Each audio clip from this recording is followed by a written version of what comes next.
Let's go. Let's rock. Jimmy Juice Podcast, man. Let's go. Figgy, best in the world, that's what he do, know what I'm talking about. Ryan Rockett, born and raised in the H-Town, Houston, Texas. Know what I'm saying? Let's go.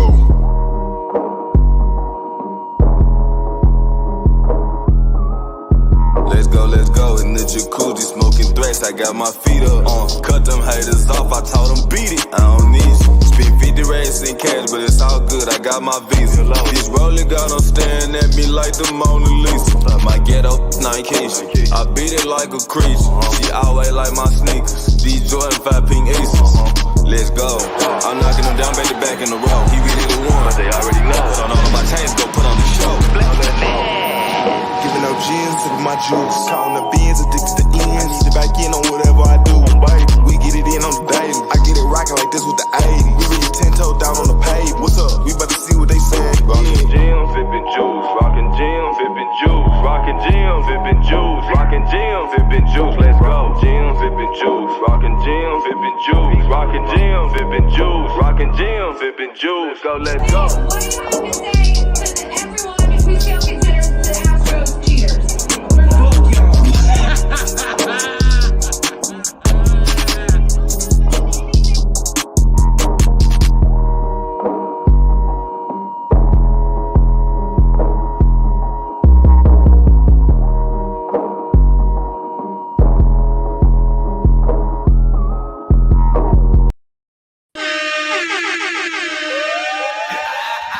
Yeah.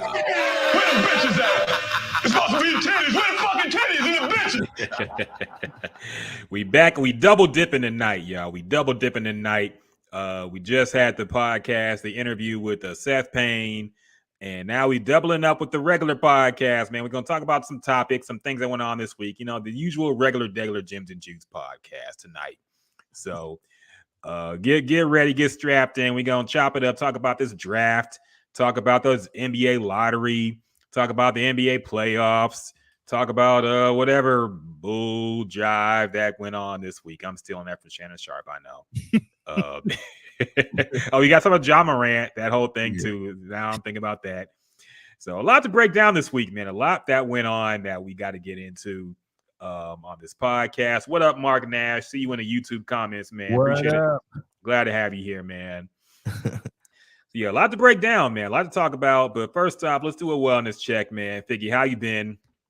Man, I've been pretty good, man. Work been going good. I had Monday and Tuesday off because I was somewhere. Where were you? What'd you do? What'd you do about around whatever time on Monday? I caught a plane out to Cleveland late last evening. I was up in Cleveland late last evening. You went to Cleveland late last evening? I was up in Cleveland late last evening. I caught a plane out to Cleveland late last evening. Oh, man. Took a little trip up to Cleveland on Monday evening. Okay. So I went out there. Shout out to my brother-in-law, Corey. It was his 50th birthday party. He had a surprise birthday party. And my sister, my lovely sister, friend of the show. Shout out to my sister. She threw him a birthday party, a surprise birthday party. It was what she did was she rented out like a $1.2 million mansion. Oh, damn. In the suburbs somewhere. And she threw him like a nice little it wasn't like a party. It was more like a gathering. It was like probably like 10, 11 people there. She had a personal chef, so shout out to the chef. I forgot his name, but forgive me on that one. It wasn't a Salt Bay nigga, was it? Nah, Okay, it was good. nah.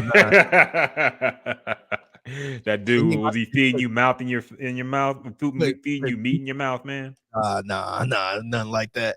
But the chef was dope, man. It was cool. And my brother-in-law, he had no idea I was gonna be there because I don't be going up to Cleveland late last evening. I don't be up there as much. So he was surprised to see me there. And it was a cool little getaway, man. This was a talk about day trip. Like the only person I saw was my father. I ain't see my mother. I ain't see nobody else outside of that because the only reason I saw my dad was because when I when I got to Cleveland, it was early in the morning, and I had to kind of hide over there until I was able to go to the mansion. So yeah, so I ain't get a chance to see no family, but I always enjoy going up to Cleveland late last evening. Yeah, man. Yeah, it get late last evening. yeah, man. I mean, it gets exhausting making the rounds every time you come back home.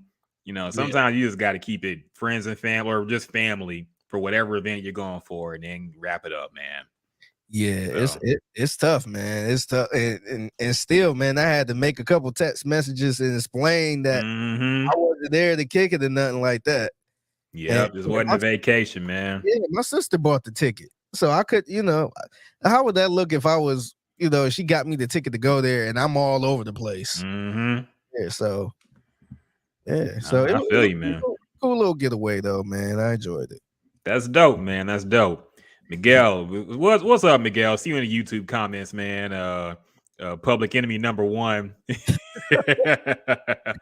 Miguel then came through. Yeah, we're doing this a night early, man. We're not going to do a podcast on Friday, so we're doing one early on Thursday just to react to all the stuff that's going on this week. So yeah, this is the podcast for the week, as well as check out the interview with Seth Payne as well.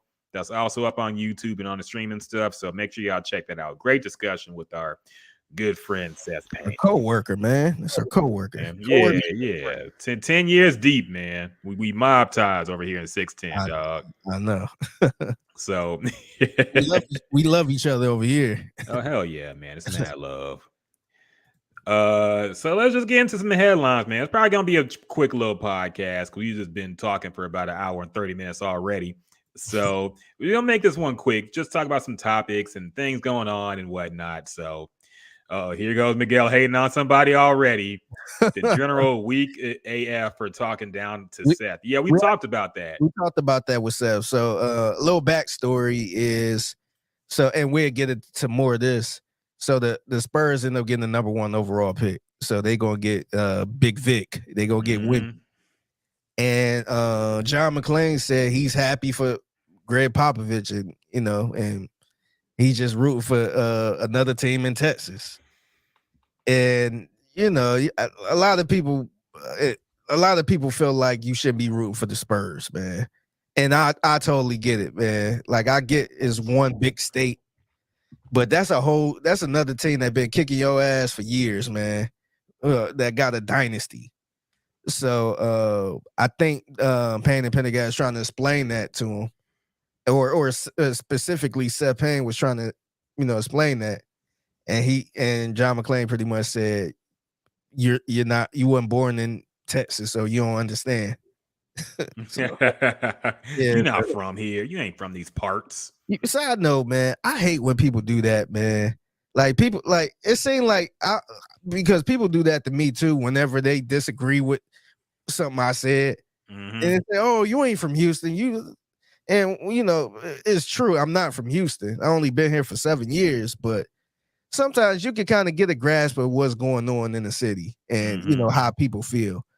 And I'm not the type of person that would speak for everybody in the city. I ain't about to sit here and say we don't do this or we don't do that. But sometimes you get a grasp of how people feel about things. And I think that's what Seth Payne was coming from, man. And he been here, 20 years? He been here longer than that, probably around that time. So I hate when people say, you ain't from here, so you don't know. It's like, yeah, I mean, and plus, like, look, Houston and let alone Texas is such a big fucking state that it's not like we have the same experiences here, man. Like Texas is a fucking big state, man. The cities are far away and we all have different experiences. So it's not like there's something just mutually understood between us because we're just Texans, We're all different. We got different political ideologies. We believe in different things. And it's not like, it's a Texan thing. Really, it's his argument works more against against McClain. Because if you really from here, you'd understand we can't be rooting for the Spurs, man. Yeah. Same way you can't be rooting for the fucking Cowboys. That's like saying if the Texans miss the playoffs and the Dallas Cowboys are in, we got to root for the Cowboys. We're just happy that they're in the playoffs because it's Texas. Fuck that, man. Yeah. No, I want them to go out in the most embarrassing way possible. Yeah, like the way McClain was explaining it, he was explaining it like he was in LA or New York that got two of the same teams pretty much. Like we sit here talking about Lakers and Clippers or something. We're just like, oh, if the Lakers don't make it, oh, another LA team is there, so that's cool. Or you talk about the Jets or the Giants or something. And that's not the same thing. That's two different cities, man. Yeah. Two different cities, two different fan bases. Like, why would we be happy in Houston for a team like San Antonio, who's in the same conference? That he like this guy potentially can kick your ass for the next 15 years if he's that good. So who's going to be happy about that? Unless you know Greg Popovich personally or something, and that's your friend. But who's going to sit there and be happy for that? Yeah, I don't get that mentality, man. But yeah, that is a low blow saying, oh, Seth ain't from here, so he wouldn't understand. Because I feel like as a Texan, McClain's point is harder to get behind than Seth's. Because I think Seth's point is closer to how we feel as in Houston. But yeah, and by the way, he's been here for 20 years. He played for the Houston Texans. Right. It's not like he just got here 5 years ago. Yeah. It'd be one thing if he was saying what McClain was saying. It's like, nah, you ain't from here, so you don't understand. Because I could get like that sometimes. Sometimes I'd be like, like, why y'all don't like, people like this? And like, oh, you just don't understand. You ain't from here, so like I get that. Yeah. But dog, like everybody thinks that, man. It's not just a Texas thing. It's a like I don't care about the Cincinnati Bengals. Like I don't like nothing about Cincinnati, man. So I just don't like. I think a lot of states are like that have multiple professional teams in the state. They don't, they ain't sitting there rooting for them. Imagine the Orlando Magic fans rooting for Miami. Like, oh yeah, just a Florida team. Like, no, they don't care about that. Yeah, it doesn't work like that, man. Especially sports fandom. We're very territorial. We don't like the ops in-state. Yeah. They're the in-state ops. Yeah. Miguel talking shit about In the Loop. He says, I hate the Spurs, and I know John Lopez, and in the closet Spurs fan, he sounds so giddy. It's disgusting. Was John Lopez excited about the Spurs getting number 1 pick? I think so. Look, man, it would be honestly, it would be fake if he sat there and said he's not a fan. He grew up in San Antonio. Yeah, well, that makes sense. That was a good team. So I think I think he's happy about that. But also, he covered the Houston Rockets too. So I'm sure he's happy about them getting Spurs. But it would be a lot better if he came to the Rockets. That way we can see him up close and personal. So I think it could work both ways, man. But I think in his heart he is, he rock with the Spurs. No, probably. So let's just get into that, man. We'll get into the draft lottery. The number one, let's talk about the draft lottery coverage, because did you see there was some controversy about how Malika Andrews opened the discussion with Adam Silver. Because I didn't see that part. Yeah, I actually was watching that part, and it was kind of crazy because I think I saw actually a video on Twitter. But basically, she, Adam Silver always comes on for the draft and talks about the draft, and this is like the biggest draft probably since LeBron. Yeah, the lottery. The lottery and the draft, like I consider this all like draft coverage, basically. Yeah, but the lottery and the draft, this is like the biggest it's been since LeBron was coming out. Yeah, I agree. It's a really big deal. And like, so Malika Andrews gets Adam Silver on, and she talks about, we know it's going to be a historic draft and a historic lottery. But first, let's talk about John Morant, because he was caught brandishing a gun for the second time in a row. And she basically like led off talking about John Morant. Yeah. And I'm like, I get that you have to ask that. It makes sense. It's a big story, but a generational talent coming into the NBA and which team gets to pick him is a way bigger story for the league than John Morant doing some goofy shit on IG Live, man. I'm sorry. And she Yeah, started with that question. yeah, and this the thing that suck about ESPN, man, because ESPN been covering that all week, pretty much Mhm. about John Morant and all the think pieces and all the round tables talking about, social media and these young kids and all this other stuff. So I don't know if it was her choice, her choice to ask that question or not.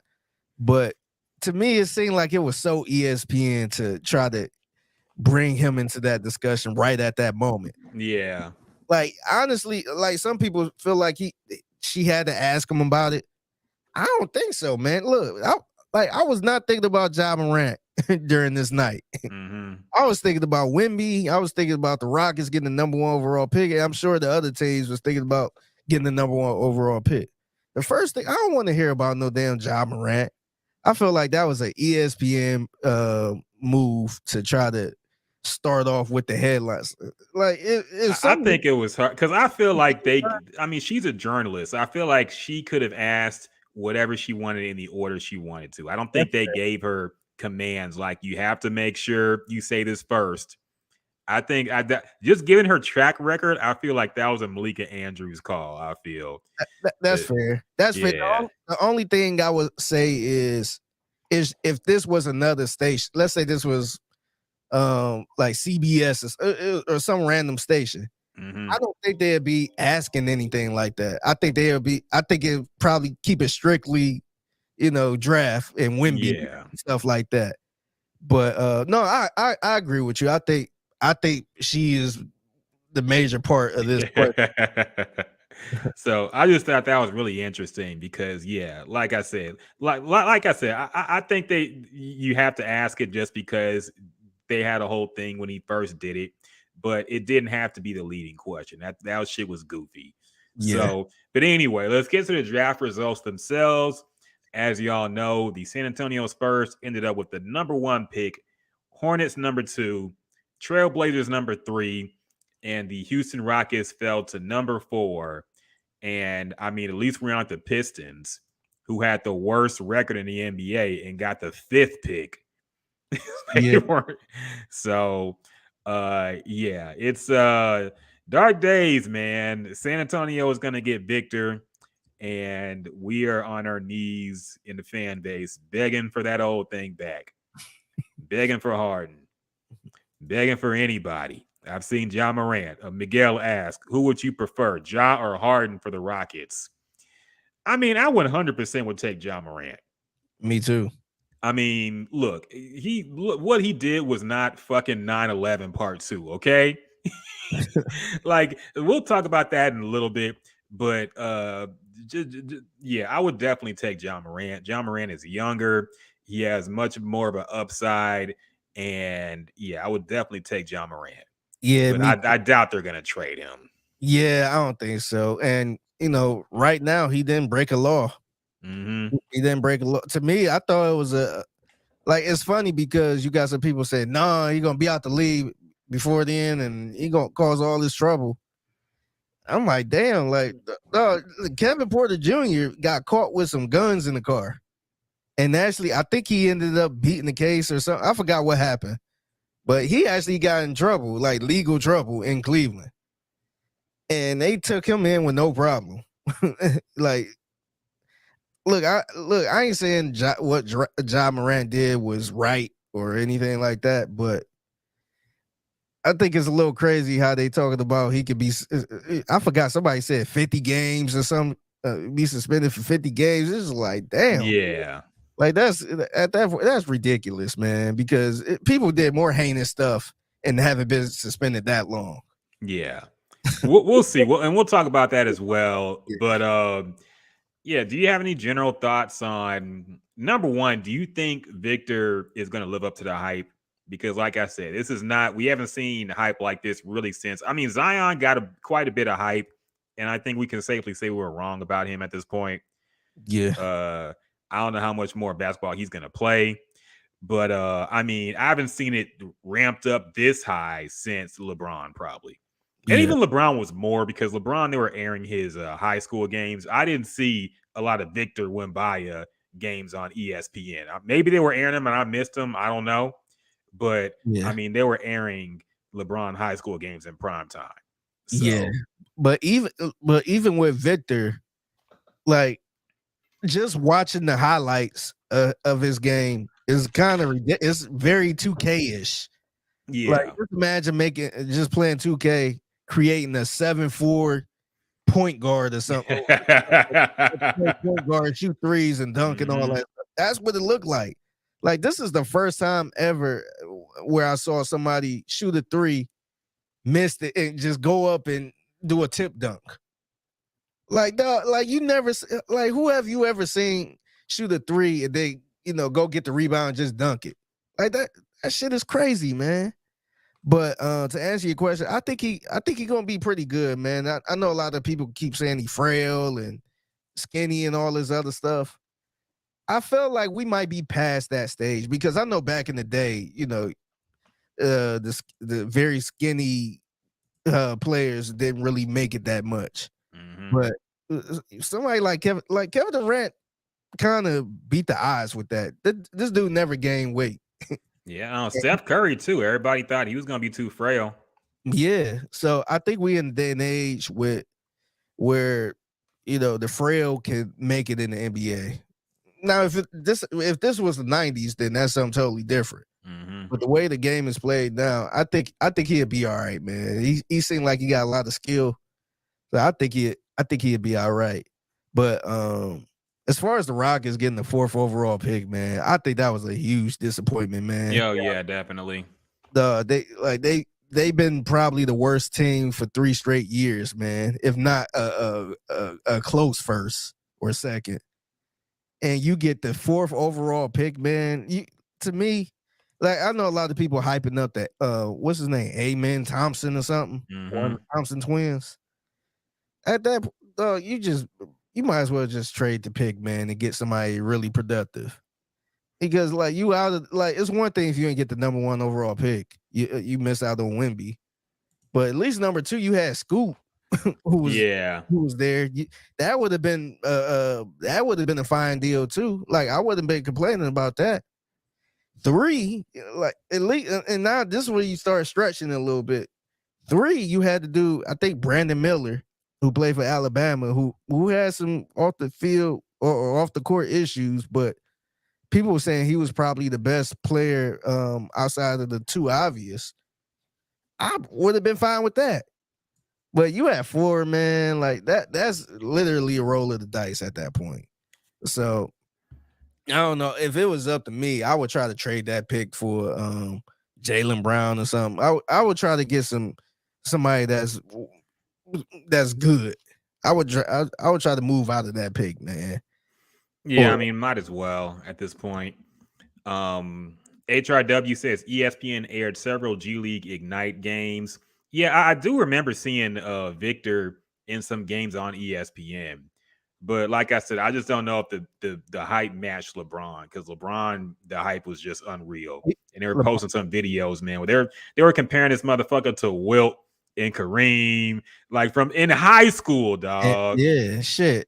Honestly, Michael Jordan. Yeah. A lot of people saying he's going to be the next Jordan, which is always a bad thing when somebody comparing you to the greatest player ever. Yep. And he was getting hyped from 8th grade, man. People was talking about him from 8th grade. Yeah. And shoot, man, that was some hype, man. I remember that. Yeah. And it's funny because watching this draft coverage or this, I guess the lottery coverage, it looked just like the NBA. I felt like the NBA draft was happening. That's the way it looked. And I remember back in the day, they might as well just had at the same time, man. I feel man, y'all know who y'all picking. That's exactly what I said, man. I'm like, man, they might as well do the lottery and then have the draft at that point, man. I know that ain't good because you can't scout and you can't, talk and stuff like that. But man, like back in the day, it looked like they was having the damn lottery pick in the damn conference room in the hotel.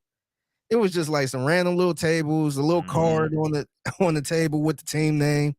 This one looked like they were in New York City ready to pick. I was just like, damn, they like this. To me, I felt like as far as this part, this hype was a little bigger than LeBron. I think people was just focused on LeBron, the player, because there was so many highlights, and his high school game was on ESPN. I think that was the first time ever they aired a high school game on ESPN like that. But yeah, this one, it seemed like the draft was about to happen. Like they showed Victor all the way in France watching this like it was the draft. Speaking of which, how do you feel about his reaction to not getting, when they announced that the Rockets were coming at number 4, and you could see him in the background going, or you could see him clearly because they had the camera on him, and he was like he was happy about it. Yeah, I think honestly, man, I think he really wanted to go to San Antonio the whole time, man. Because just think about this: this dude is from France. Who played for the San Antonio Spurs? Who was drafted there? That came from France. You had Tony Parker. Good, of course. Yeah, Tony Parker. I think they showed a picture of him in the Tony Parker jersey. Yeah. So if he grew up watching Tony Parker, he probably a big fan of Greg Popovich, who is still there at the moment. So I think he probably, wanted to play with Greg Popovich, wanted to play for the Spurs, and I guess make history, I guess. So I really wasn't too mad about that. I don't think it was a shot at the Rockets, like personal shot at the Rockets. I think it was more of a, yes, it's not San Antonio at 4. So I'm getting close. I would have to see his reaction to others before I make the decision, man, because I'm sorry. He looked a little too happy that it wasn't Houston. Like there was a little too much joy in his face when he hit the yeah. Like I didn't like it, but I don't know. And the funny thing is, and this goes to me thinking the draft is fucking rigged because 100%. Like all of us predicted San Antonio getting the number 1 pick somehow. Yes. Even us on this podcast. And I don't even follow the NBA like that anymore. And I said, you know what? They're probably going to give it to the Spurs. and of course they did. Yeah. So this draft, man, this lottery system. And I take it a step further, man. Look, the owner of the Houston Rockets went out and said, pray for Victor. Mm-hmm. And we know how their season's been the last couple years. And we seen how the media reacted to Steven Silas, the way they was, treating him. Even though I think he should have been fired. But a lot of media people felt sorry for him. A lot of the national media people felt sorry for him. So I just, factor that all in, I just ain't think they would give him the first overall pick. Get Houston the first overall pick to get him. They're not gonna. They don't reward blatant tanking, man. And the Rockets were blatant tanking. The owner was trolling. It wasn't gonna happen. Damn, y'all letting us know the views going up on YouTube. Yeah, is we getting popular? Yeah, we popping. We at 169. Oh shit, we popular. That's that Seth Payne stimulus package, I guess. Might get the some locker room stimulus package too, man. We going up. That's dope. Yeah. HRW on Twitch asks, hypothetical, what y'all think of Harden with Golden State? Why would you even ask that, man? Why would you even ask that, man? Like, why would any of us want to see that, dog? That would be KD to Golden State level. You gonna join a team that beats you? I'm not down with it, man. Nah, I wouldn't. I would really hate that, honestly. I wouldn't respect a Harden ring with Golden State because I don't respect the KD rings with Golden State. Okay, so I ain't rocking with that. No sir, no sirree, Bob. I ain't fucking with it. But now we got to ask this as well. We got to circle back because we're wondering what the Houston Rockets are going to do, man. You only got the number 4 pick. This team is what it is. Harden's a free agent. Rumors are circulating about him maybe coming back. Would you want James Harden back on the Rockets? Yeah, I wouldn't mind it, man. The only thing that scared me is the max contract. Mm-hmm. Like paying him $4 million. I mean, He not wants 4 4 million, years, 4 man. years. That's rough. That's the only thing that bothers me because I know a lot of the people are saying stuff like, "Oh, you see what he did in the playoffs. I don't want him back." Look, the Rockets ain't gonna make the playoffs. I don't think they're gonna make the playoffs this year if they get James Harden.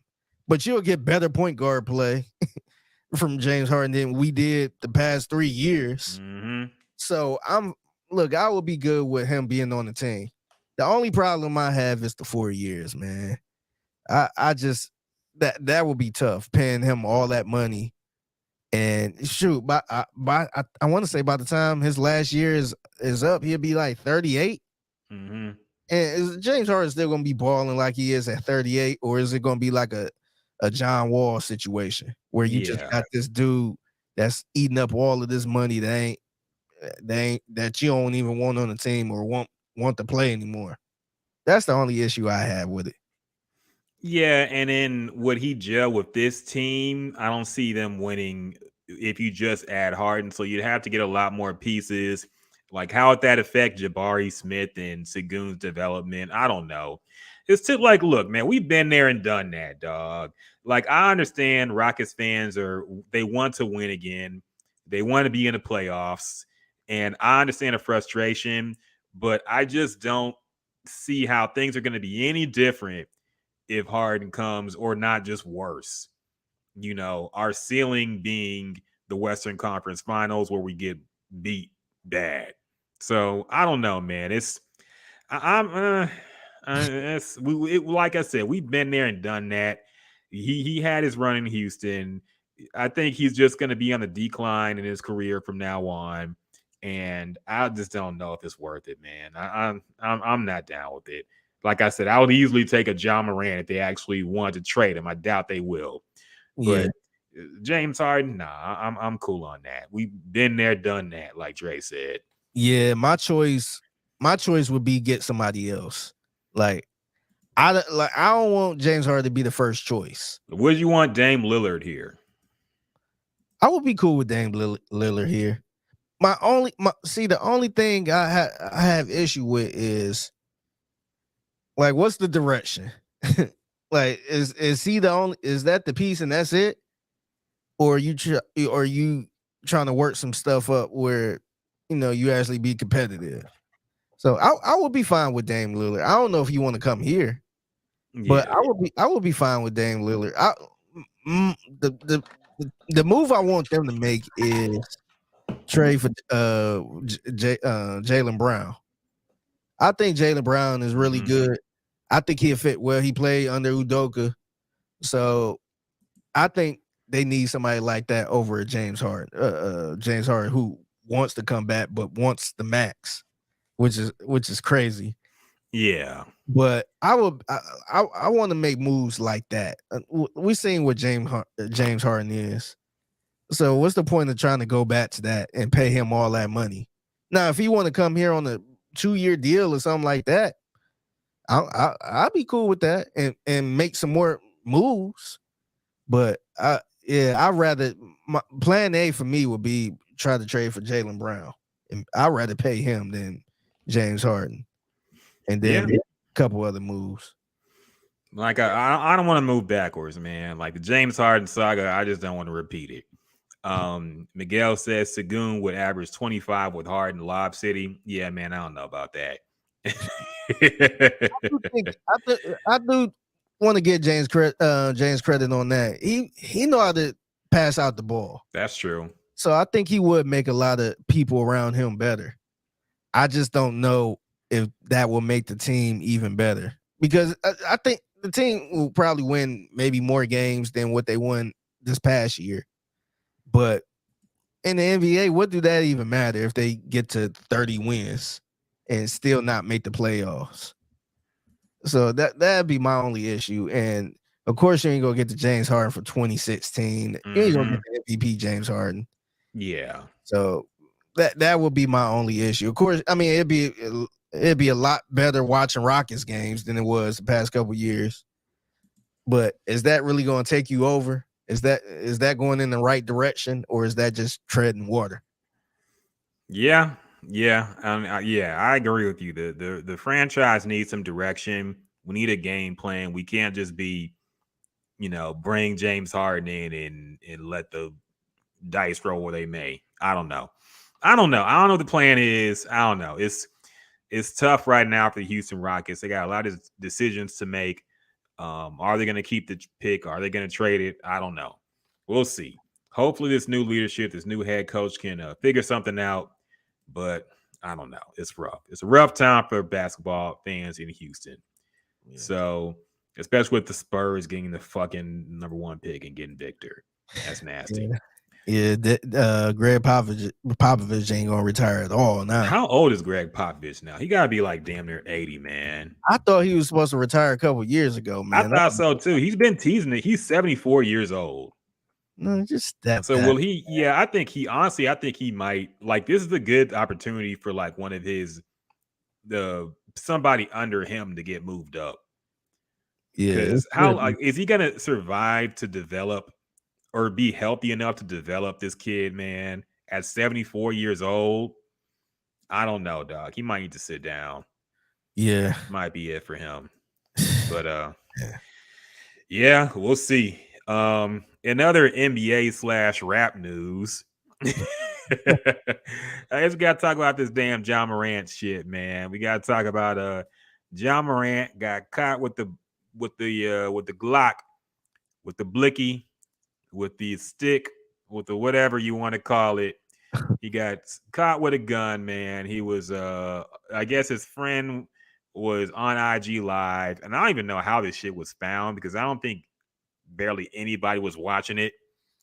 But and it was like a half-second frame. You have to pause it because when I first watched the video, I didn't see it. Me either. I watched it a bunch of times and didn't see it. Where I thought it wasn't the right video. Yeah. And it wasn't until I had to like keep pausing it and keep pausing. Y'all on the internet is good because I would never caught that. Yeah. So yeah, he got caught. And yeah, it was a freeze frame. He had to pause really quick to even see. But he did it again. And of course, all the talking heads have talked about it. Everybody had, some people like JJ Redick has said, it's unfair to punish him for like 40 games when there's politicians out here waving guns around and nothing bad happens to them. You got people like fucking Michael Wilbon and Charles Barkley and Shannon Sharp and the likes of them talking about how, he's just a knucklehead and whatever and being really stupid.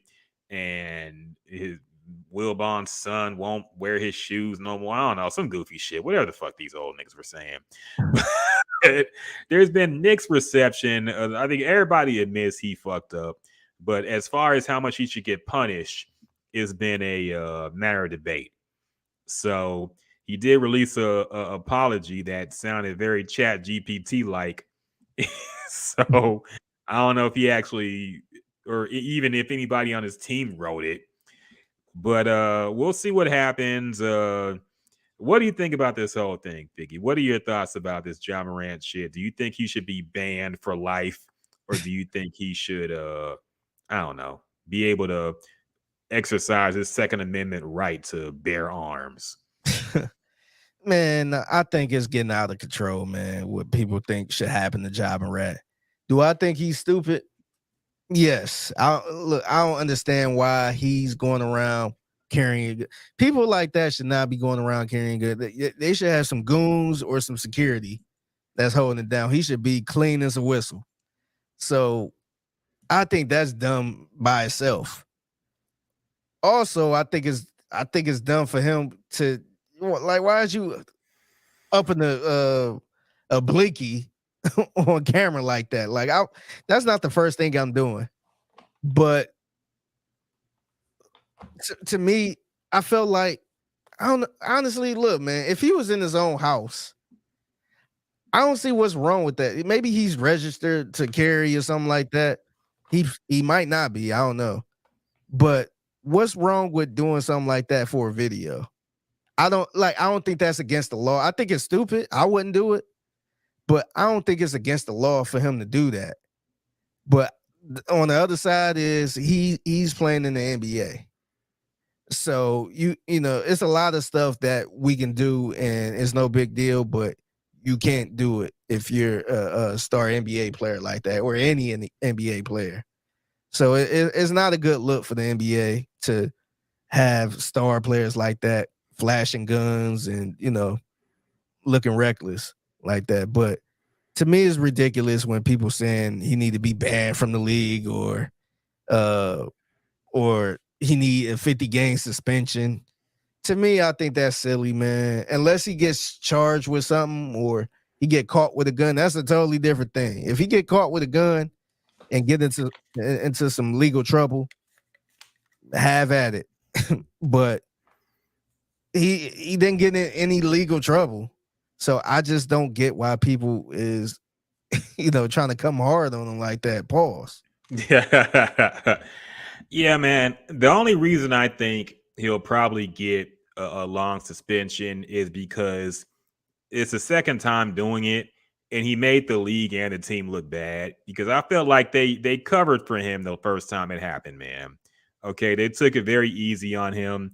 I think they gave him a light suspension that included games he already missed when he stepped away from the team to get therapy or whatever.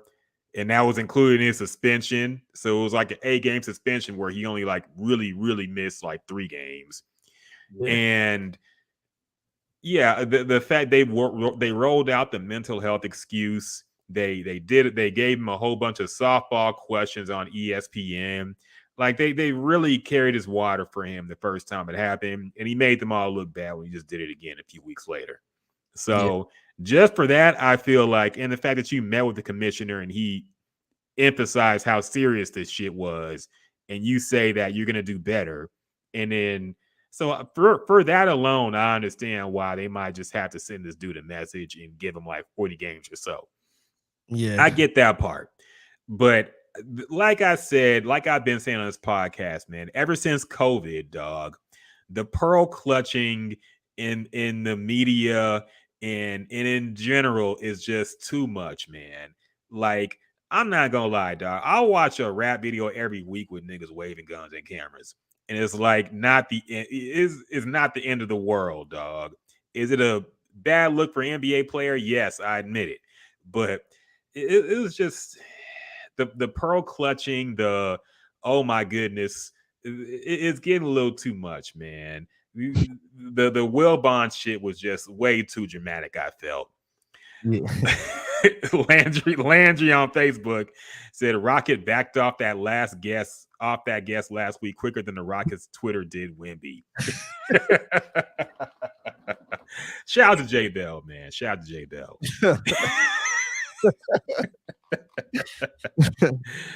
You let her breathe, man. You let her breathe. Yeah. That was quite the little podcast we had there. Mikhail said it's because he's young and black, old whiteheads. Yeah, I don't know. Here's the thing I kept seeing that's good. Like the defenses for Ja were kind of stupid too, man. Okay, I've seen stupidity on both sides that I'm getting sick of. The pearl clutchers, the oh my goodness, the all that shit, and then also the they're just doing this because he's black and he's doing something black. Like they're implying that waving the gun, listening to rap is like black culture. So they're hating on him for acting black, which y'all understand how fucked up that sounds. That you're saying this type of shit is in our culture. Nah, man. It's not. This some recent rapper shit. Don't do that. Yeah. Yes. So nah, I'm not down with that either, man. The excuses on both ends are getting tired, dog. Honestly, but I don't know. Drunk says somebody asked me if Jokić was doing the same as John Morant, would he have the same reaction? I mean, I can't even, the thing is, I can't even imagine Jokić doing that, but you would imagine, yeah, he would if they, like, for example, I want to say it was him that got in trouble because he said no homo. Like in an interview. I think that was him, wasn't it? Who said that? Jokić. Really? I don't know. I gotta look that up. But I want to say it was him in an interview that said no homo. I gotta look up. Yeah, he got fined. This was in 2018. Okay, I didn't know that. He got I remember fined for that. I didn't realize it was him. Yeah, I remember that clip because it was hilarious. Yeah. He was like, he was talking about somebody who was they were playing against. He was like, no homo. He really stressed me out. And he got fined for that shit. So if he said that, like if he kept saying no homo or say it again after that shit, then would he get in trouble? Yes, because you know they do a whole lot of things with Pride Month and the LGBT community. So of course he'd be in trouble for that. But yeah, this is another thing I was kind of thinking. I think somebody brought it up. When it, like, because there's a lot of NBA players that like to go hunting and all this other stuff, or some of them like to show off their guns or post a picture with a gun, just kind of like, you know, just showing it off a little bit.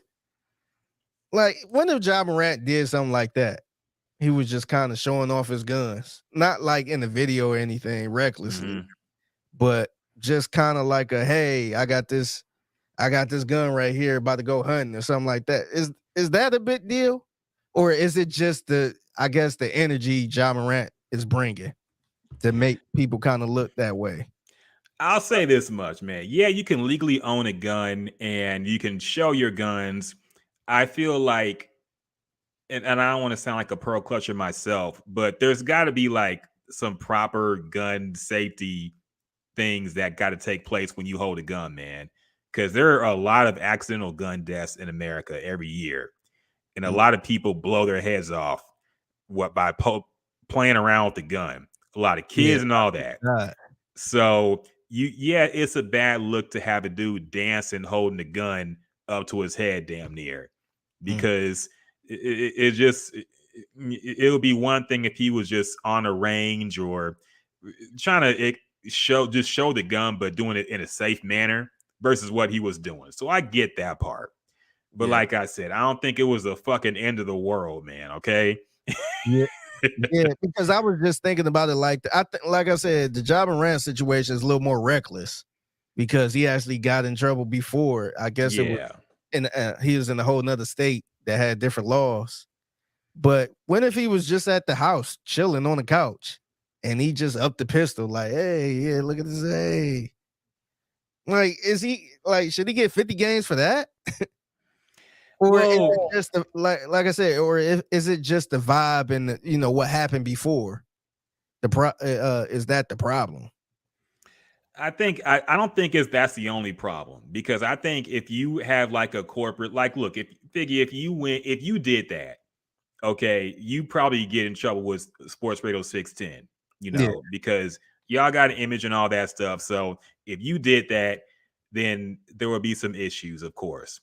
But yeah, I don't know, man. It's very tricky, man. Yeah, it is. Not because it got me thinking now. Like, can he go hunting? Like, can he go hunt? Is that cool if he was like in the whole hunting outfit and saying, "Hey"? But here's the thing where we're kind of. That's why I'm kind of curious. Like, is it a policy on this, or is it just being stupid? But here's the thing where we're kind of being oblivious, man. Okay, it's not like he's acting like he's using this gun in a responsible way. Like, this nigga is implying he's gonna shoot at the ops. He's not going hunting. So it's being stupid. It's not about the gun. It's about being reckless and stupid. I would say so, probably. But here, like I said, I don't think it was the end of the world. But we got to be honest. Like the shit he was dancing to, it was like the way he was holding. Like he's done it before. Yeah, like I definitely. He's not trying to go out hunting or use a gun responsibly or go target practice shooting or some shit, man. Like he's implying he's gonna shoot at his enemies. Yeah, no, I get that. I think he should get in a little bit of trouble because I think it's kind of goofy. But I was wondering what's the rule to this? Like, what is he getting? What is the rule? Because a lot of people keep saying he didn't get in trouble for flashing his gun on Instagram Live. Like, is that a rule? Can you not flash a gun on? Is that part of the NBA rule? Like, what's the rule between I guess having a gun on Instagram? There probably is none, but here's the catch. The NBA has a rule, and not pretty much all sports leagues have a rule called conduct detrimental to the league. Yeah. Which can mean anything that makes them look bad. Yeah. So doesn't need to be a gun law. I think there actually is after that Gilbert Arenas shit. Now after that happened, now you can't have guns like anywhere near the premises or whatever. Yeah. But the conduct detrimental to the league means anything they want it to mean. So if you make the league look bad in their eyes, you can be punished for it. Yeah, and that's the same thing that happened with Deshaun Watson. Yeah, that's what he got in trouble for. Exactly. And there's no rule to being inappropriate at a massage therapist with a massage therapist, but it is that rule where they can punish you however many games as they want. Yeah, and I think they have some CBA rules about how and things can happen, but yeah, I don't know, man. Drunk says Ja is what I call a combination platter. The sides is him holding guns, but the main course is his crew threatening to kill Pacers staff and him punching a team in the pickup. Yeah, and that's the thing too. He has like a low-key rap sheet at this point. Yeah. So the combination platter metaphor threw me off, though. I think I'd be thinking about Lubies and fucking Luann platters and shit, man. But yeah, man. I mean, that's the thing. It's not if it was a one-off thing with him, or if he was just a dude who just liked rap and liked guns, maybe it'll be something different. But just the energy he's been putting out with these incidents as well, even though there's been like no law broken, no charges, no nothing, apparently. Yeah, it's just a bad look. So yeah, and it's really gonna get tricky too, because this ain't gonna be the first time this happened. He ain't gonna be the only NBA player that show a gun on social medias. I guarantee you it's gonna be somebody else to do the same thing. And then we gonna have this same conversation like, oh, y'all came down hard on Ja. But Joe Blow, he never got in trouble. This is the first time he got in trouble. So why y'all ain't coming down on it?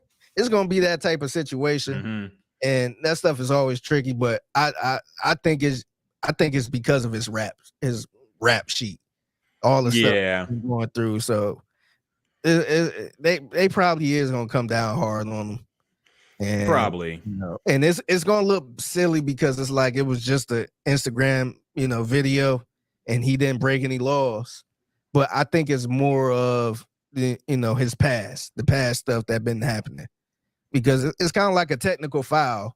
Draymond Green will get tossed out real quick, or I'll use somebody else, but somebody else that's a dirty player known to be Dylan Brooks.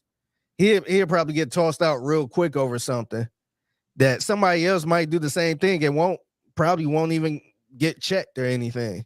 So it's just all about the rap sheet. I guess that determines the consequence. Yeah. And yeah, I don't, like I said, I think the reaction has been over dramatic, honestly. People implying that his career is over or that he's like gonna be out the league soon. People wouldn't want him on their team.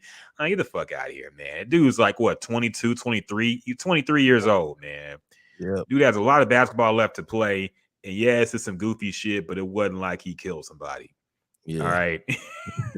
Junk says, I don't know why I said platter. I meant plate. I'm drunk. You think about food, dog. I can't blame you, man. I'm thinking about the Luann platter myself, man. I miss that shit. Yeah. So other things, let's talk about some other things we missed this past couple weeks that we got to get up to, man.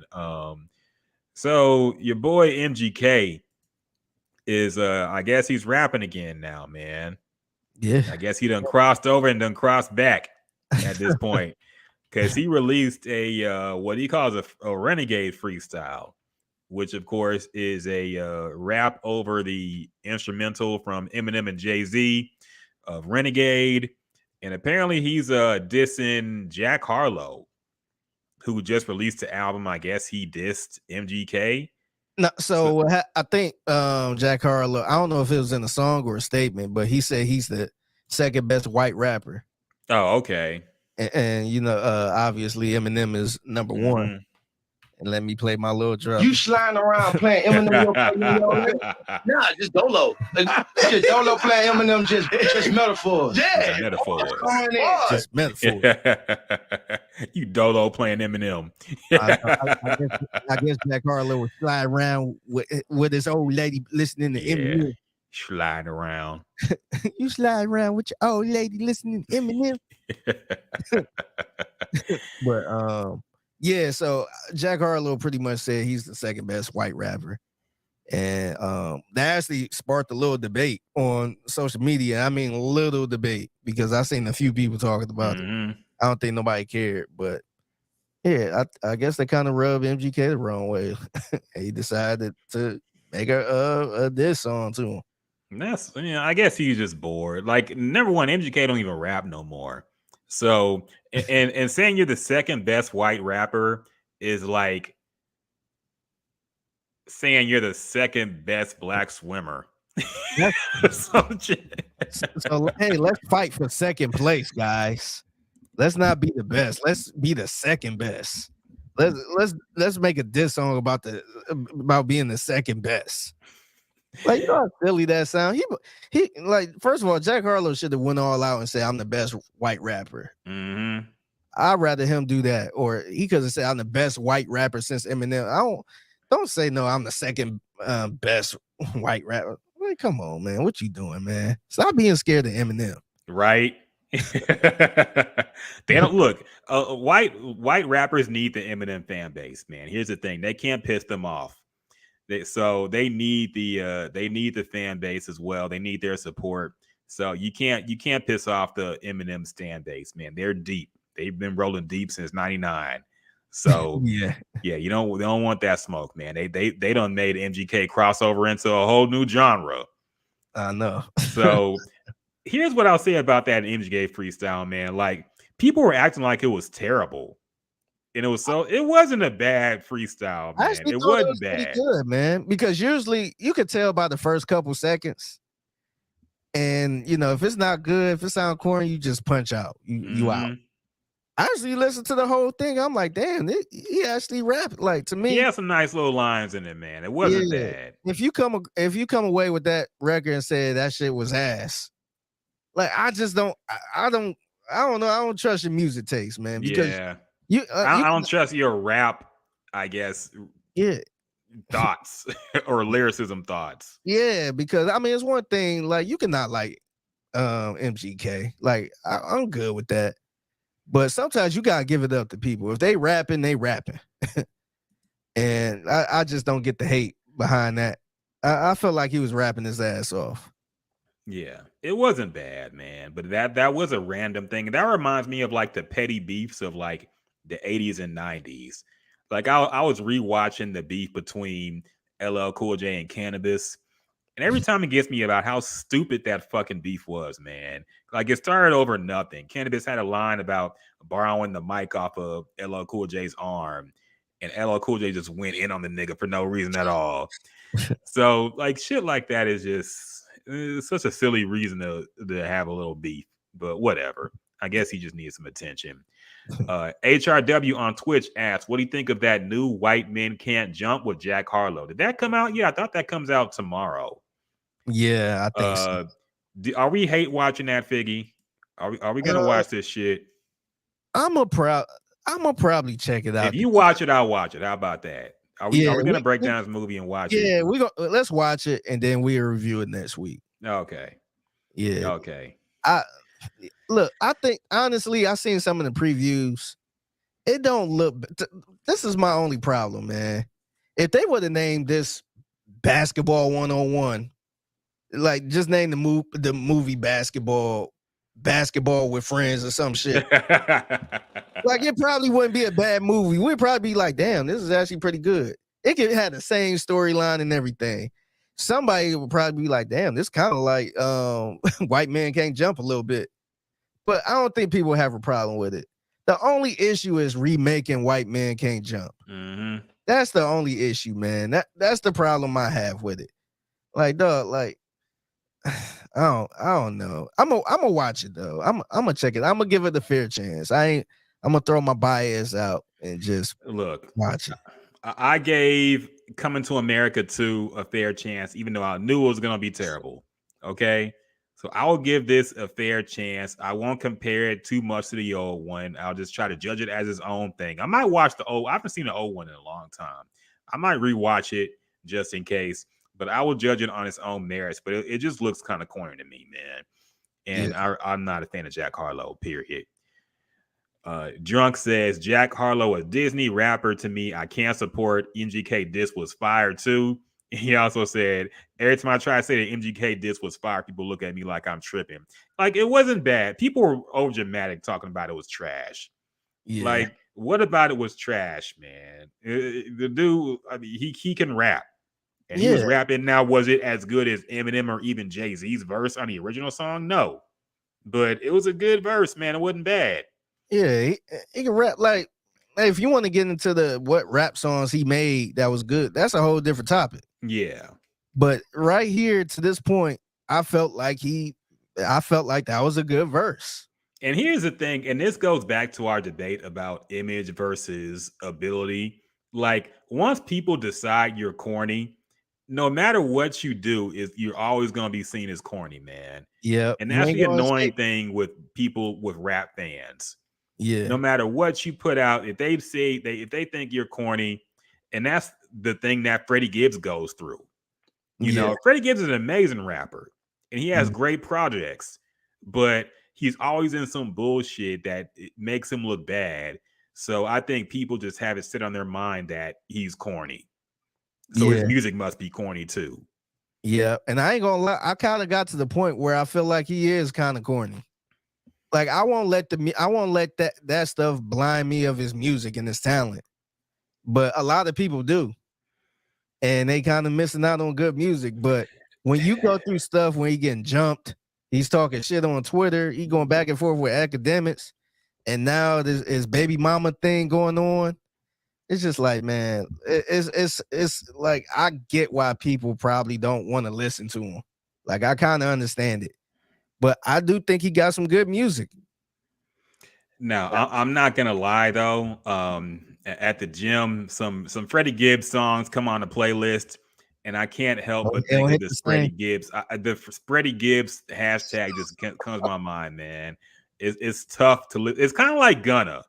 I hate to say, Gunna songs don't sound the same no more, man. Something about them is just off. Man. And the same thing with Freddie Gibbs right now, man. I keep thinking of this Freddie Gibbs bullshit. It's like Did some pictures? No, I don't think that. I didn't see any pictures, but I know the Freddie Gibbs was trending for like a day. Yeah, I was like, what the fuck? I think the baby mama said she got a picture of him spreading his cheeks. Yeah. But I was wondering, did she actually release the picture, or is she just talking shit? Yeah. And we never did talk about that either, but there was a whole drama with Freddie Gibbs was dating this porn star, and he got her pregnant and basically dipped. So she told their whole story on Twitter with pictures and everything about how, you know, they were talking about marriage and having kids and all this stuff, and then she got pregnant. And then the whole energy and vibe changed. He wanted her to get an abortion. She was at first, but then she changed her mind, and she can't get a hold from him for anything now. So a whole lot of stuff going on with him. And she went on DJ Academic's show as well and kind of explained herself and all that shit. So yeah, I don't know. It's a weird look. And it's always seems to be him in this bullshit too, man. I know. I was trying to give him the benefit of the doubt for a long time. Yeah. But now it's just like, man, buddy, it might be you, man. Yeah. The issue. Yeah. And now his porn star girl is doing scenes with his baby in her stomach. Yes. It's a cold war. It's an evil world we live in, man. Future was right. One true thing Future said. It's an evil world we live in, indeed, man. Drunk says, I woke up at 2 a.m. and Freddie gives baby mama a whole thread. It was better than John Wick 4. Yeah, it was pretty entertaining, man. It was. She spread out a whole lot of, no pun intended. She spread out a whole lot of facts and video evidence and all this stuff, text. And apparently his first baby mama was like harassing her and all this shit. So yeah, he already has like 4 kids, I believe, as well. So I mean, he's been around, and I don't know, man. I feel like, and men, we're just like, part of me kind of understands, because I feel like as men, like, if the pussy fire, then we'll we lose our mind, dog. Yeah. I think he actually, at that point when she was, I mean, number one, he's 40 years old. She's like 25. So you already got this young bad thing giving it to you. I think he was just in a whole nother world, man. I think a lot of people be in the moment whenever they're having sexual intercourse. They in the moment. They don't be sitting there thinking like, oh, you know what? Let me wrap up, or let me get mine off. He was in dream selling mode. I think he was on cloud 9 at that point, man. He was like, oh, we're gonna have kids, we're gonna have a family, we're gonna move to France, we're gonna do all this shit niggas just say. And then when she said she's pregnant, the reality hit. Like, wait a minute. Yeah. I impregnated a porn star. I was just talking shit. I ain't mean that shit for real. And to be honest, a lot of dudes get their shit off like that. A lot of dudes like the pillow talk. They like to say some sweet words to a girl, saying, I love you and you my girl, all this other stuff to get it. And once they get it, they done. Look, we as men have all been guilty of selling some dreams, man. We've all said I love you before we even meant it or didn't mean it ever. HRW said pull out game slipping. I don't think he was trying to pull out, man. I think he was trying to impregnate, and then he realized what the fuck just happened when she had the baby. So Junk says crazy dog, because I remember Freddie cuffing her through her cuff. I remember Freddie cuffing her tough on social media. And yeah, she talked about that on the academic show, that basically, like, it seemed like his PR people set the whole thing up with her because they thought it would be a good look for him. And so he posted her and like started claiming her and all this shit. So yeah, after a while, she was like, I wonder if he just posted me and cuffed me for clout. But I don't know, man. That's an interesting PR move if that's true. Yeah. I know, right? Of all people, but hey, I don't know. I mean, it's not like Freddie Gibbs is like an A-list rapper in the mainstream, so yeah, so you take what you can get, man. Yeah. And Tab said, "Oh, what's up, Tab? By the way, I don't know if he said what's up to you yet, but Tab is here. Tab said, "Don't you think MGK is just hating on Jack Harlow for attention?" Yeah, I would probably. Because it was not like Jack Harlow directly dissed MGK. So yeah, what I say about this is I kind of like this, man, because Jack Harlow, he made a bold statement, man. He said he was the second best white rapper ever. So that was a bold statement, being second best. Mm-hmm.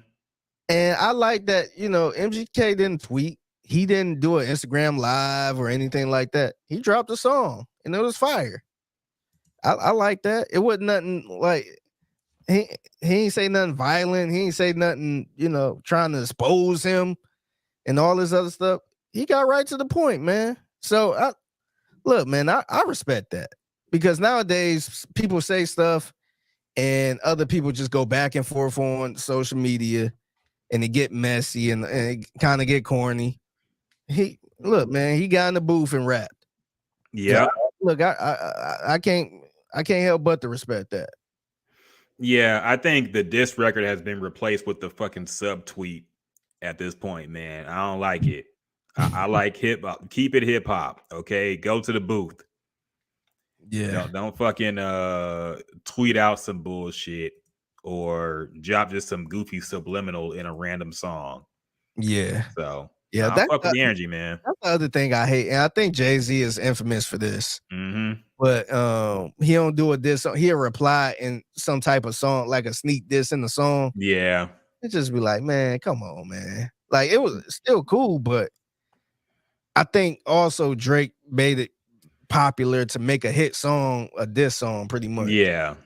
Where the back to back, and it's just like, man, like come on, man, like just make a regular diss song and keep it moving. Mhm. Now you got Nah. people trying to make hit songs and throw a little jabs in there and calling it a diss song. It's like, man, I guess I get the marketing behind it because the radio gonna play it. Because Nicki did the same thing. Yeah. Remy Ma tried to make a song, a radio song, and make it a diss song. Mhm. It's just like, come on, man. Yeah, that was pretty embarrassing. But to give Jay-Z credit, like at least for the most part, he says names. Like he Yeah. makes it clear who he's dissing.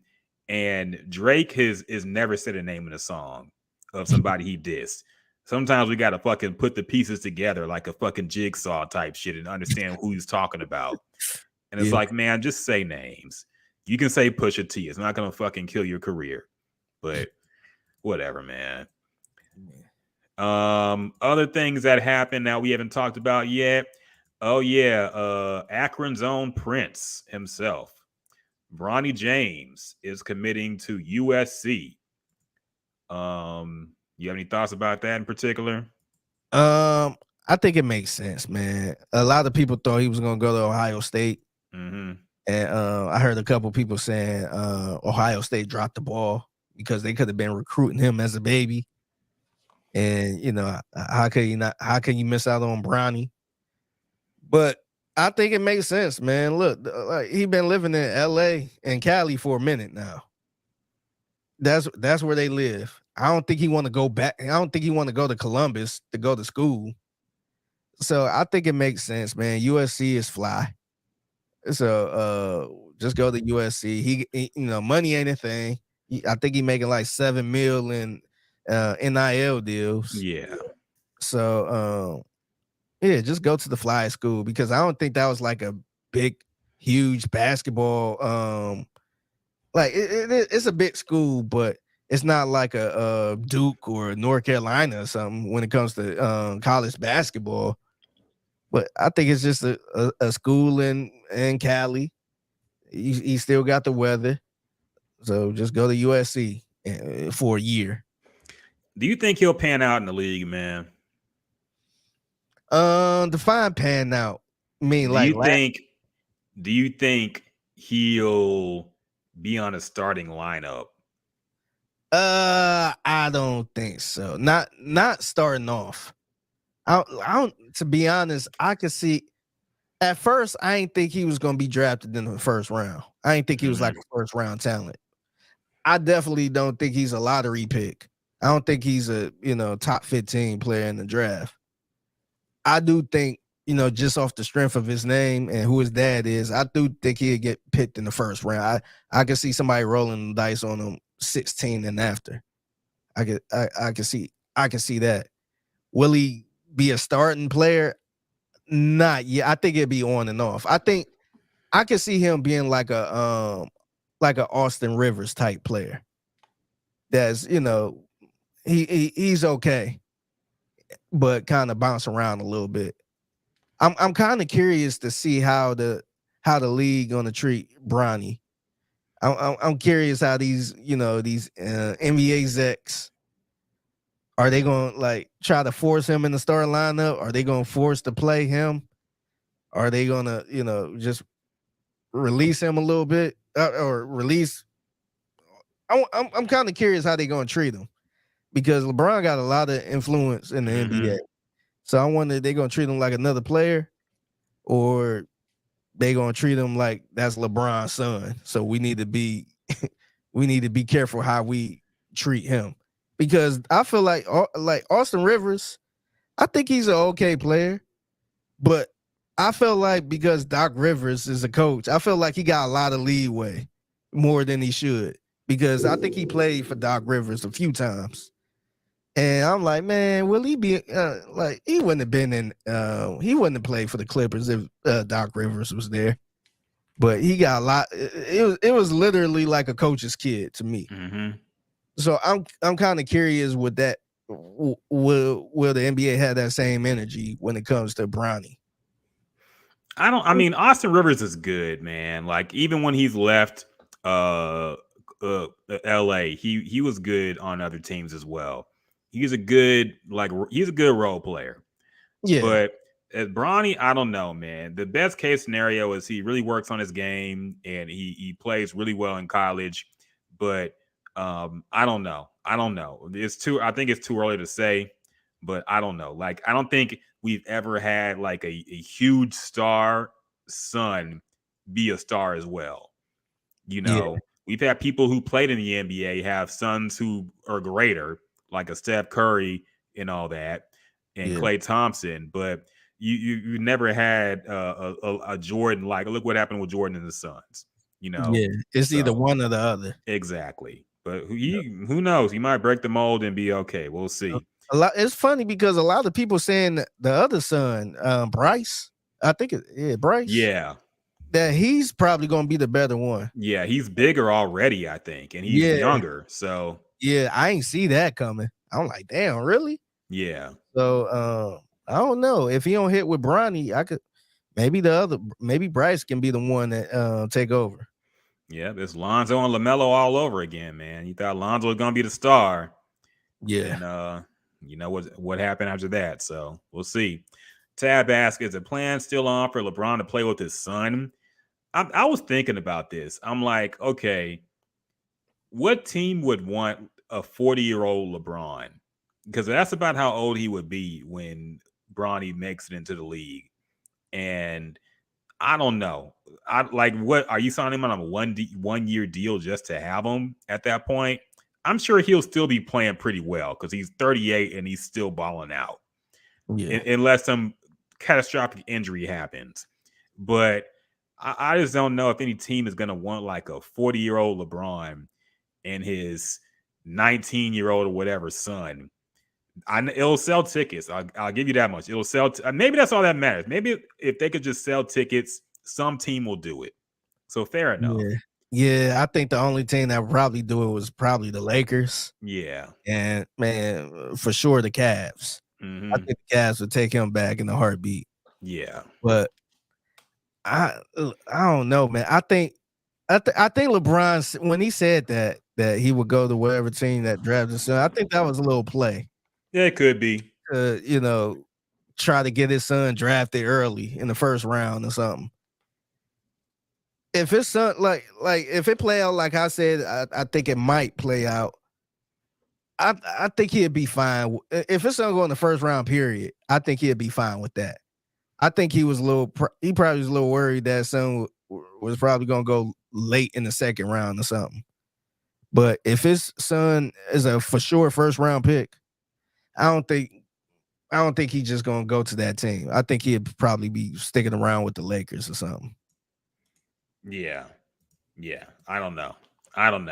Yeah, Yeah. they could just take him on the Lakers, man. We'll see. What's crazy is like LeBron, like him saying how I guess he'd go to any other team. He'd go to a team that play with just to play with his son.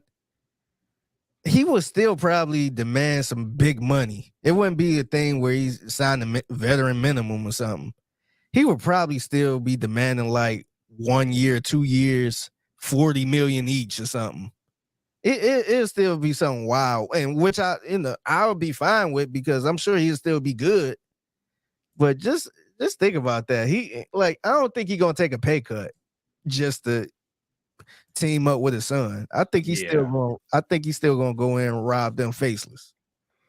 Look, LeBron been known to exaggerate the truth. So this could be another case of LeBron capping. So I don't know. We'll see. We'll see when Bronny gets drafted if he keeps up on his promise. But he also said he'd do the dunk contest. He also said he knew Kobe was gonna get 81. He also said a bunch of shit, man. So LeBron be lying sometimes. We can't really take him at his word. Yeah. We didn't talk about this, did we? The whole thing with Anita Baker getting kicked off Babyface's tour. I guess they were touring together, and they had some kind of beef at a show. Apparently, he had to not perform to give her space to perform her show, and there was a whole thing about it. People were upset and wanted refunds, and now I guess she's off the tour, period. What's going on with this, man? Yeah, so I seen that. It was really shocking because Babyface actually posted it on his social media. Mm-hmm. And I think, that's no big deal because he was pretty much apologizing to the fans. He ain't say nothing snarky outside of the Miss Anita Baker wanted her space or something like that. But I think the key to this was all the comments in his comment section was very well respected R&B people. It was A&Rs and producers and stuff. So you had like Stephanie Mills pretty much giving a side eye, like, yeah, I know what you're talking about. Or, they was pretty much pumping them up, saying, you know what, you like, we know about this. So I ain't gonna lie, man, it kind of rubbed me the wrong way with Anita Baker. We talked about Freddie Gibbs, how shit don't hit the same. Mm-hmm. There's all this stuff going on. I don't know. It ain't get that bad to this point yet, but it kind of rubbed me the wrong way about Anita Baker because I heard for a minute that, she might have been, very diva-ish. But how you going to be diva-ish towards one of the greatest producers, songwriters of, of our time, man? Babyface is a legend. So I just don't get that, man. I think, look, I still might go to the Anita Baker concert. I think it's later this year if it's still going on. But like I wanted to see Babyface. Like I kind of want to see Babyface more than her. Mm-hmm. So it's just like, man, like, is she that bad? Well, like we kind of had that conversation a little bit last week with Chris Brown and Usher. And who the hell gets into it with Usher? Like, you really got to be a you problem if you get into it with Usher, allegedly. So I kind of had that same energy here. Who just gets into who go through stuff like this with Babyface? So I don't know. It kind of rubbed me the wrong way. I hope he get back on the tour. I hope they patch things up or something. But this rubbed me the wrong way. No, I agree, man. Look, I think there's enough evidence or claims and what people have said to surmise that Anita Baker is kind of an asshole, man. Like, we've known it from people. She was randomly blocking people on Twitter for no reason. And it's a lot of people who have been, I guess, have interacted with her in the business who say she's an asshole as well. It's something we don't want to hear because, I mean, she's a legendary singer. She has some classic albums, man. Yeah. The Rapture album is like a top 5 R&B album, arguably, of all time. But she could just be an asshole, man. It started where there's smoke, there might be fire. Hey, what up, David? See you in the Twitch comments, man. He says, I wonder if Anita Baker versus Babyface is both legend egos clashing. I mean, it could be, but from what I've seen, and I could be wrong because I never met either of them, but Babyface don't really seem to have that much of an ego. Like, he really seems to be more of a laid back, go up the flow type dude. Mm-hmm. And Anita Baker, I think, now to be fair, like the post that Babyface put up seemed kind of spicy.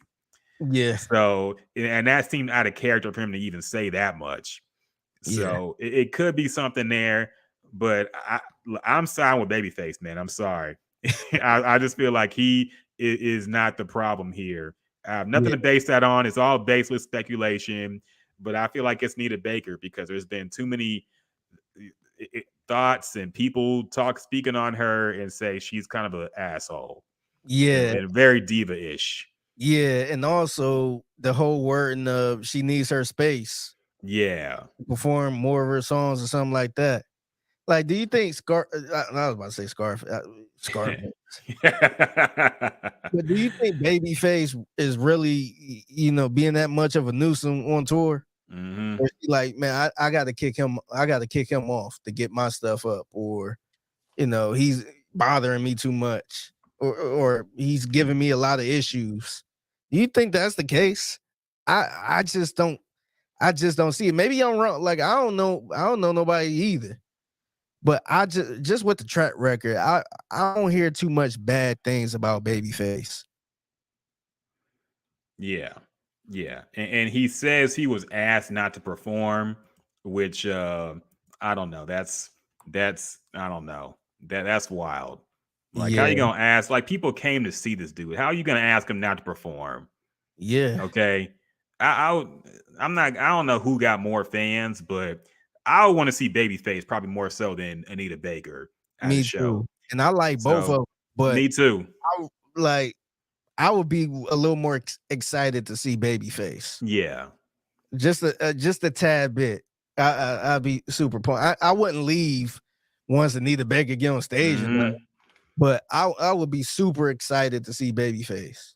I thought Well, that was a damn good tour, man. Damn good. yeah.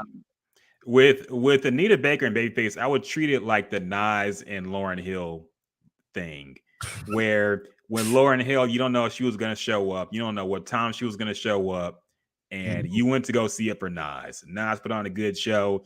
If Lauryn Hill showed up and was okay, that would be a bonus, but you don't count on it. I Yeah, feel like the same thing with Anita Baker, because apparently she's been like super late at times and cut the whole thing short. So I don't know, but yeah, yeah, it's rough, man. I don't know. I don't know if she's been banned from closing the show or not, man. I don't know what's going on, but yeah, yeah, it's messed up that these R&B legends got beef. yeah. So HRW said it's Gems and Juice banning Anita from closing the show. We haven't had Anita Baker close the show in a minute, man, Yeah, we don't because want we to get flagged. can't. Yeah, we don't want Yeah. to get flagged. But I did consider, having somebody sing an Anita Baker song to close it out. Maybe we could Mhm. kind of skip by it. But I don't know now, man. I don't know. Yeah. Hey, We we don't, had want- to. we don't need no people that's allegedly assholes vibes like this, man. Closing our show out with the vibes. Look, if Anita Baker knew we were using her music, she would probably sue us. So I doubt she'd be cool with us being on the podcast, period. She'd probably block us on Twitter too. So hey, if we gotta ban Anita, we might have to, even though she's already been banned because we don't play her music no more. Yeah. David says Scarface must still be on tour. Speaking of which, he still hasn't come back to that podcast with Willie D, Oh, man. Fucking ridiculous, dog. Hey, It really is over. The Grammys really killed the Scarface and Willie D Ghetto Boys podcast. damn, man. Shame. That's tough, man. I was just thinking about that a couple days ago. I'm like, damn, how did I always check the comments because there's still some people living in denial. They're saying, "Oh, Scarface is still on tour." It ain't like he on fucking tour in Berlin, man. Okay, he go to a spot for a weekend and come back. Yeah. So it's not like he can't do the appear on podcast. He can still appear on the podcast if It is a choice for him not to be there, and he hasn't been there since that fight happened. Yeah. So yeah, the podcast is over, man. It's unfortunate because they've had some good. They had Paul Wall on there. They had a bunch of good guests, and I think it's over, man. Man, that's tough. I think I'm looking at the videos. I think they tried to. Well, never mind. I think that's YouTube is fucking up. They're showing they always change this shit, man. It's annoying. Yeah. But Tab asked, what happened with the Grammys? Oh, so they had a hip hop anniversary thing. Yeah. And Scarface got on there and he performed Mind Playing Tricks on Me. And Willie D was upset about that because Willie D was not invited. And that was a Ghetto Boy song. So they had a long argument about it on their podcast. And basically, a lot of resentment from Willie D came out in that, where he basically said that he thought that Scarface was like a shiesty ass dude. And he tried to sabotage the group by releasing solo albums close to when Ghetto Boys released some albums and shit. So a lot of stuff came up from the past, man. And it got kind of ugly. And after that, Scarface stopped appearing on the podcast. Yeah. So yeah, but I think Willie D was really pissed because Scarface didn't say anything about him performing at the Grammys. Mm-hmm. I think he said he said I'm gonna fuck with this Grammy shit this weekend or something. And I guess he didn't know he was actually part of the show and he was performing that song. And pretty much tried to call him out for it. And Scarface Yeah. was like, man, I got blood, sweat, and tears just off of my name alone and my career alone, and I don't never mix the two like that. And it was hard to watch, man. That was hard, man. I don't never want to see nothing like that. It was, man, and that's my biggest fear about the "It Is What It Is" podcast with Cameron and Mace. I feel like just one of these days somebody gonna say the wrong thing and suddenly they ain't cool no more because they just became cool again after like 20 plus years of beefing. Yeah, and I feel like one day somebody's gonna say the wrong thing and then suddenly it's gonna be over. yeah. The only thing with them is I felt like they probably got all that beef out the way because it's been so long. And they both grown. They both a little more wiser, and they probably not even trying to rap like that no more. So they probably at the end, I don't want to say the end of their careers, but they probably just hanging out like old times again and having fun. Yeah. So that might be a little different. I enjoyed that show a lot, man. Yeah, it's hilarious, man. Man, I'm curious. I'm curious how long it's gonna last like this. I wonder if they're gonna eventually go to like Barstool or something. I think somebody's gonna throw them a bag and they're gonna take it. Yeah. So yeah, I wouldn't be surprised if it's Barstool or somebody. But yeah, somebody's gonna throw them a bag and they're gonna take it. I can see that happening. Yeah. Speaking of that, did you see Pat McAfee is taking this show to ESPN now? Yeah, I saw that. That's pretty interesting, man. Yeah. Like, look, he says it's not going to be watered down, but I just don't see how that's true, man. I don't. Yeah, that's what I thought. It was a big mistake going to ESPN, man. Yeah, this show is really raw. Mm-hmm.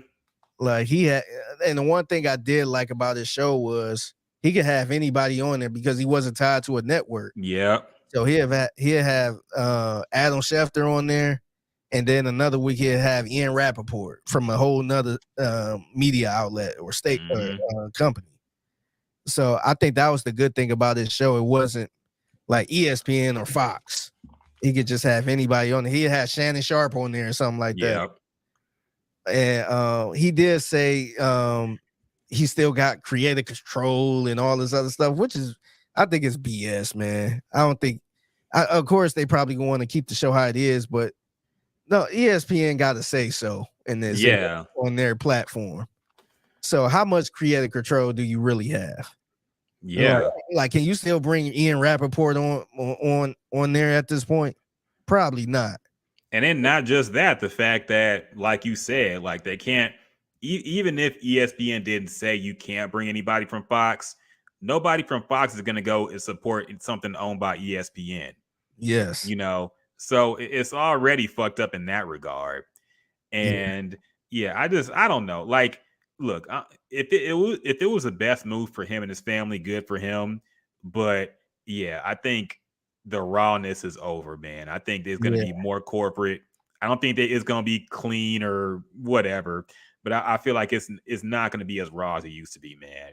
Because they got people and shareholders and all that shit. It's a Disney-owned company, man. Yep. And see, and I'm good with if they throw in the bag, I ain't about to sit here and say, hey, don't take that $500 million deal. Stay independent. I ain't about to be that person. Like hell, if ESPN said, hey, we taking the gyms and juice, hey, I'm sorry, y'all, it's over. Okay. Hey, we'll be talking about Mickey Mouse all day long, man. Yep. I'll be right there along Michael Wilbon talking about how John Moran is a thug. He needs to go to jail. Shoes. Yeah, so I don't want to sit there and say he shouldn't have took it, but to sit there and say it's gonna be the same thing, I just don't believe that. I won't believe it when I see it, man. Yeah, I just don't get it. ESPN, and look, and the other part is too, ESPN, they want to benefit off of this clout too. Mm-hmm. They about to sit there and just give him his exactly. They're gonna be like, no, put Stephen A. Smith on 3 times a week. Put Monica Minut on. Talking about the NBA. Put Dave McMenamin on. Yeah, put Kendrick Perkins on. Put Matt. Oh yeah, we gotta get Max Kellerman on. We need to hear what he got to say. Yeah. At that point, it's watered down, man. Yeah.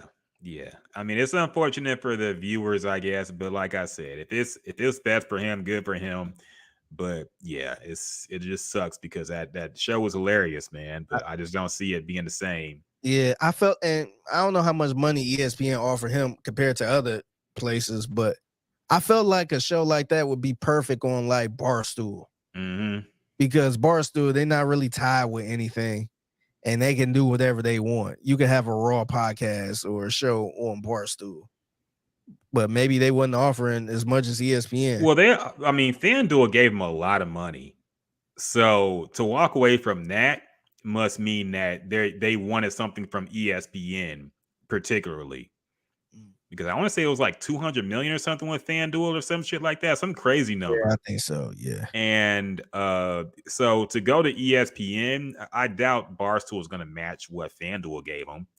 So to go to ESPN must mean they want something from or Pat McAfee wants something from ESPN. Maybe it's just stability. Maybe it's them handling the production costs. I don't know. And he still worked for him too. Yeah. That's the other thing. I think he do a lot of college game day stuff. Yeah. So he's still around and probably calling games and stuff like that. So I think it's a cool opportunity for him. I ain't gonna bash it. Yeah. But to sit here and say, hey, we're gonna keep the same show. Ain't nothing gonna change, just gonna be, no cuss words. I just don't believe that, man. Wait, did he say no cuss words too? Because he cuss a lot. Yeah. I think he just can't, say fuck and all that shit. Oh, okay. So I don't it ain't gonna be that, man. It's Disney owned, man. It's not gonna be the same shit, dog. They're gonna be promoting the Mandalorian season 3. Promoting fucking all this goofy shit, man. It's not gonna be the same. Yeah, they on Malika Andrews on. Oh yeah, yep. Give her opinion on Roe versus Wade and shit. Like, it's gonna be all kinds of stuff going down on the Pat McAfee show, man. So stay tuned. Yeah, so hopefully he got a lot of money out of it. Yeah. Some people predicted or speculated that he handles all the production stuff and he's just doing way too much currently. And with the ESPN deal, they'll be handling all that stuff. So if it's worth it for him to be with his family and enjoy his time, good for him. But yeah, like you said, the show ain't gonna be the same, man. Thriller's gone. True. I would love to do that. I would love to have somebody handling everything instead of me and you doing all of the hard work. If I could have a team to do that, I'm down for it. But tell them to book us somebody and they book them. Hey, get Paul Wall pronto next week. Like, I can't wait to the day where I could just hop on the podcast and talk. Do a